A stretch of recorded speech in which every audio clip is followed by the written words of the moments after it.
Hello and welcome to Dark Humor, an exhibition of works by contemporary artists of African descent who employ subversive or taboo humor to question the currency of cultural and racial stereotypes. The show is the result of my time at the Delaware Art Museum as an Alfred Appel Jr. Curatorial Fellow last summer. I selected the works in dark humor from the University Museum's African American art collection at the University of Delaware, and the show features paintings, sculptures, and prints produced between 1970 and 2008. The works in this show highlight renewed connections between Blackness and its diaspora. And by diaspora, I mean the displacement or migration of a group of people away from their established or ancestral home. The artists here use playful forms like satire, parody, and kitsch to politically subversive ends. The study of art is generally approached as a serious endeavor, but the use of humor in contemporary art by artists of African descent keys us to the ways in which play illuminates persistent racist representations that are part and parcel of America's story. A story frequently told in terms of industrial development, exceptionalism, and progress. On this front, humor makes possible a countercultural critique of this dominant narrative by those relegated to the margins. And while a few recent efforts have traced the trajectory of play and humor in contemporary art, they have remained largely white in their scope. Dark humor, however, upends this history. Many of the works in this exhibition rely on caricatures of caricatures. They do not simply produce counter-images to degrading ones.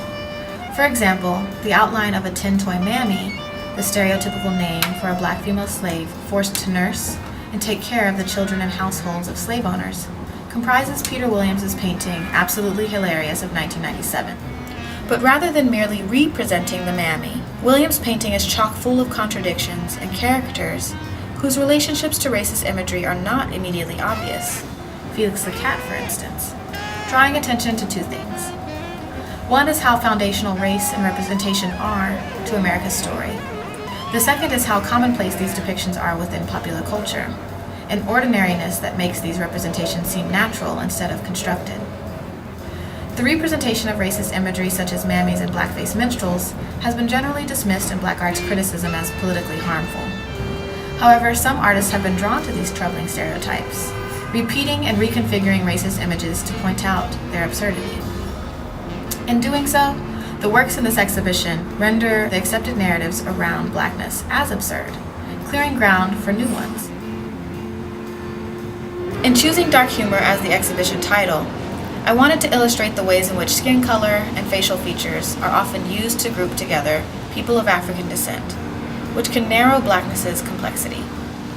The exhibition's name also gives a nod to the subgenre of comedy the works recall. In this frame, the works on view bridge contemporary concerns with historical legacies to offer a meditation on vexed race relations in the United States and the role of humor and play in avant-garde art practices. So when you're walking through the exhibition, I want you to ask yourself, what do you see? Do you notice anything familiar, anything strange, surprising? What are your reactions and why? As you experience the work and answer these questions for yourselves, I hope that your time here inspires new understandings about art, humor, and racial stereotypes.